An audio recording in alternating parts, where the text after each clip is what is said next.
부모 자녀 관계 중심 부모 교육 이론입니다.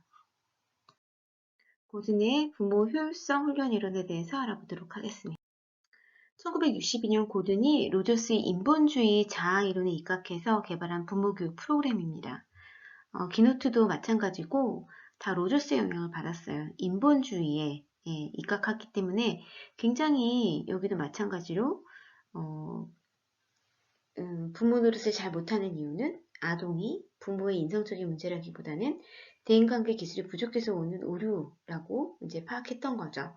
우리나라를 포함해서 전 세계에 확산이 돼서 꾸준히 실시되고 있는 프로그램 중에 하나입니다. 여기서도 부모 자녀 간에 대한 의견인데 견해인데요. 부모는 자녀의 관계에서 의사소통 방법, 양육 기술을 터득하고 개선해서 자녀를 이해하며 자녀의 욕구 충족을 위한 행동 수행을 할 수 있는 자세를 갖추는 것이 중요하다라고 이야기하고 있습니다. 고든의 부모 효율성 훈련의 기본 원리입니다. 비일관성의 원리와 문제 소유의 원리가 있는데요. 비일관성의 원리입니다. 부모의 기분, 개개의 아동, 상황에 따라 아동에 대한 수용 여부와 수용 정도가 달라진다. 요거는 아까 기노트도 이야기했듯이 누구한테는 부모의 기분에 따라서 또 개개인의 아동에 따라서 장소에 따라서 이런 수용 여부가 굉장히 달라지잖아요. 이런 것들이 있다. 그 다음에 문제 소유자의 원리, 부모가 문제가 되는 행동, 아동이 문제가 되는 행동, 아무에게도 문제가 되지 않는 행동으로 구분할 수가 있어요. 그래서 문제 소유를 누가 가지고 있느냐에 따라서 대처하는 방법이 다릅니다. 그래서 이제 기본적으로 부모 훈련의 기본 원리는 비일관성의 원리가 있고 그래서 수용 정도가 좀 달라질 수 있다라고 하는 거, 또 문제 소유에 따라서도 또 대처하는 방법이 다르다라는 거, 이거 알고 계시면 좋을 것 같습니다. 첫 번째로 PET에서 가르치는 양육 기술입니다. 고든은 PET를 이제 이야기했는데요. 희소성 여부를 파악하기 위해서 부모의 특성, 부모의 욕구나 기분, 부모의 각자의 지각, 그리고 자녀의 특성, 아동의 인성이나 발달 연령, 그리고 환경적인 특성, 시간과 장소 이런 것에 따라서 수용성 수준이 다르다고 얘기했잖아요. 그래서 부모는 자녀관계 개선을 위해서 수용 여부나 수용 수준에 대한 이해, 명확하고 일관성 있는 한계 설정 기술이 필요하다라고 이야기하고 있습니다. 어느 때는 되고 어느 때는 안 되고 그래서 이제 어느 때는 되지만 어느 때는 안 된다고 하는 한계도 좀 필요하겠죠. 만약에 이제 아이가 막 뛰어요. 그런데 이런 경우 있잖아요. 집에서는 뛸 수 없지만 바깥에서는 뛸 수 있어 라고 하는 한계를 좀 명확하게 알려주는 게 되게 중요하겠죠. 그리고 수용 여부, 그쵸? 이런 거에 따라서 현재의 기분이나 아니면 뭐 아동의 발달이라든지 이런 것들을 좀 충분히 파악해서 이렇게 좀 한계를 설정하는 것이 중요합니다. 근데 이런 한계를 설정할 때는 일관성이나 명확함이 조금 필요할 수 있을 것 같아요. 기분에 따라서 뭐 이랬다 저랬다 하면 굉장히 어렵겠죠. 그래서 이제 부모의 특성이 내가 이렇구나, 내가 이러니까 이럴 때에는 수용이 흔들리는구나, 이런 걸 좀 파악하는 건 굉장히 중요할 것 같아요. 그래서 어떤 부모의 특성에 따라서 왔다 갔다 하는 것들을 최소화하고 자녀의 어떤 특성, 연령에 따라서는 한계의 어떤 범위가 좀 달라질 수 있다는 거, 그리고 시간과 장소에 따라 달라질 수 있다는 것, 이것들을 어떻게 한계로 일관성 있고 명확하게 풀어나갈 건지가 굉장히 중요하게 또 영향을 줄 수 있다라고 하는 거죠. 두 번째는 문제 소유자 파악하는 겁니다. 자녀에게 문제가 있어요. 자녀가 지금 화가 났거나 좀 어려워요, 힘들어해요. 자, 그러면 자녀 스스로 문제를 해결할 수 있도록 돕는 기술, 반영적 경청입니다. 이때 부모는 반영적 경청해 주시면 돼요. 부모에게도 자녀에게도 문제가 없는 경우도 있죠. 자, 근데 부모에게 문제가 있어요. 자녀의 행동에 부모가 굉장히 화가 나요. 또 문제가 될 때가 있죠. 그 상황을 해결하는 기술은 나전달법이라는 거죠. 누구에게 문제가 있느냐에 따라서 대하는 기술이 달라지는 거예요. 자녀가 문제가 있다? 반영적 경청하시면 되고, 부모에게 문제가 있다. 내가 화가 나거나 속상하거나 자녀 때문에 뭔가 힘들어요. 자, 그러면 나전달법을 쓰시는 겁니다. 이제 PT에서 가르치는 양육 기술인데요. 계속 말할 수 있도록 격려하기. 그래서 이제 반영적 경청이 나옵니다. 내 얘기가 재미있구나. 그걸 얘기해 줄 수 있어? 뭐 이렇게 하는 거죠. 자, 반응적 경청은 가치 판단 없이 들어주는 거예요. 자녀가 말한 것은 물론 말하지 않은 이면의 의미도 파악해주는 것이죠. 이것도 그 키노트나 아니면은 우리 스텝에서도 계속 이야기했던 부분이에요. 기억나시죠? 유의할 점은 자녀의 감정을 부인하지 않고 성급한 판단이나 해결책을 주는 대신에 메시지가 의미하는 바를 이해하려고 노력하는 것이 중요하겠습니다. 이 나전달법은 누구에게 문제 있을 때? 부모에게 문제가 있을 때예요. 그러면 반응적 경청은요, 아이한테 문제가 있을 때 쓰시는 기술이라고 얘기했죠. 자, 나전달법은 부모의 욕구 충족에 방해를 받은 경우 부모의 경험이나 감정이 자녀에게 이제 조금 건강하게 표현해내는 방법이에요. 자녀는 방어적이지 않고 부모를 도와야겠다는 책임감을 갖게 되고 부모는 자신의 어떤 감정을 솔직하게 표현하는 데 도움이 됩니다. 그 대신에 화내지 않고 건강하게 표현해내는 거죠. 자, 나전달법엔 또 세 가지 있죠. 아까 얘기했지만 다시 한번 복습해봐요. 부모에게 방해되는 행동을 비난하지 않게 말하고 그 행동이 부모에게 미치는 구체적인 영향을 말하고 그 다음에 그 행동 결과 때문에 생긴 감정을 말한다. 자, 근데 이제 앞에서 감정이 먼저 나오고 행동의 결과가 나오고 그래서 이제 이 왔다 갔다 하는 게 보이실 거예요. 왜 이게 2번, 3번이 왜 왔다 갔다 하지? 예, 왔다 갔다 할 수 있어요. 어쨌든 우리 행동을 이야기하고 감정을 이야기할 수도 있고 아니면 역량을 먼저 얘기한 다음에 감정을 이야기할 수도 있습니다.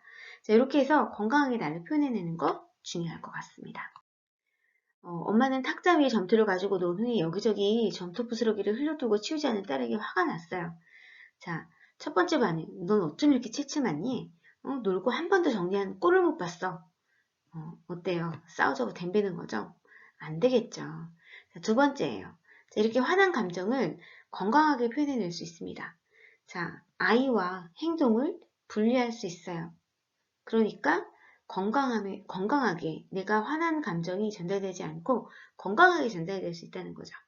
자, 엄마는 내가 놀고 난 후에 점토 조각을 치우지 않으면 행동소수랐죠. 엄마는 일일이 치워야 하기 때문에 구체적인 역량이에요. 화가 나. 이렇게 이야기할 수 있어요. 자, 이렇게 엄마의 화난 감정을 좀 편안하게 너는 못됐어. 칠칠 맞아. 이렇게 행동과 아이를 떡으로 하나로 보지 않고 행동과 아이를 구분해내는 거 이게 굉장히 중요할 것 같아요. 그래서 이제 아이를 비난하지 않으면서 엄마의 건강하게 감정을 전달해낼 수 있는 방법이 나 전달법이다라고 하는 거.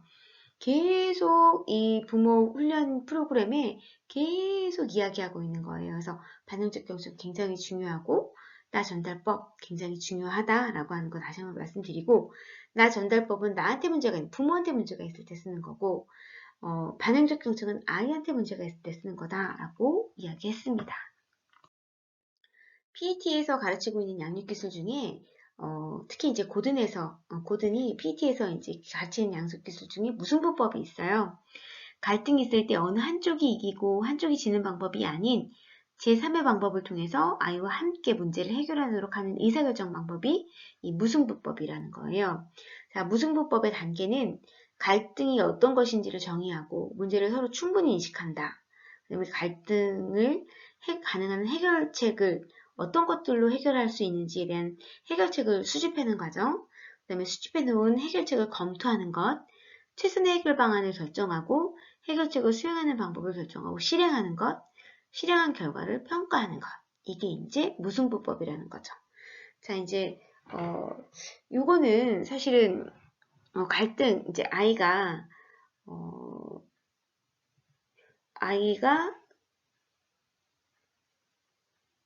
친구를 때려요. 자, 친구를 때려요. 자, 그러면은 왜 때리는 건지 충분히 이야기를 나눌 수 있는 거죠. 왜 너는 때리게 됐는지, 때리지 않을 수 있는 방법은 뭐가 있는지를 다 수집해 볼 수 있는 거예요. 자, 그 다음에 때리지 않을 수 있는 것들 해결책을 하나, 둘, 셋, 넷 해놓고 최선의 방법이 뭔지를 1, 2, 3으로 정한 다음에 1, 2, 3을 실행해 보는 거예요. 그리고 나서의 결과를 이야기해 보는 거죠. 뭐 이런 것들이 이제 무승부법이라고 볼 수 있는 거죠. 엄마도 아이도 그쵸?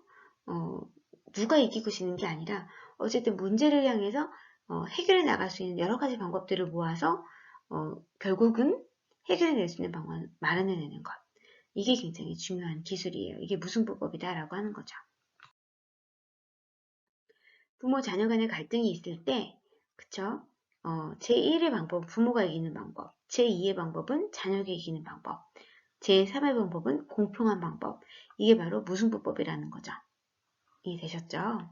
보면은 이 여러 가지 이야기를 나눌 때 의사소통에 방해가 되는 요소들이 있어요. 이런 것들만 제거하게 돼도 일단은 소통이 되고 통하기 때문에 어려움이 없다라고 하는 거예요. 이제 명령하는 거예요. 너는 반드시 꼭 뭐뭐 해야 돼 하면 벌써 이야기가 되지 않아요. 저항이 오고 아이는 공포가 생기고 말대꾸가 증가하게 되죠. 경고하는 거예요. 만약 너 하지 않으면 이때는 이제 원망, 분노, 저항이 생기죠. 뭐만 하는 건 내 책임이야. 죄책감, 방어태세를 갖추게 되고 내 생각에는 자녀에게 능력이 없으면 시사하게 되는 거고요. 설득, 그래. 그렇지만 그 문제는 방어태세를 갖추게 되는 거죠. 너는 게을러서 대화가 단절되겠죠? 너는 항상 잘하니까 언제나 잘할 수 있을까요? 아니죠. 부담감, 감시의 느낌을 받는다는 거예요. 이 울보야, 그래 너 잘났다. 이럴 때는 부정적 자아상을 주는 거죠. 너는 그냥 귀찮을 뿐이야. 왜곡이 두려워 대화를 꺼리게 되는 거예요.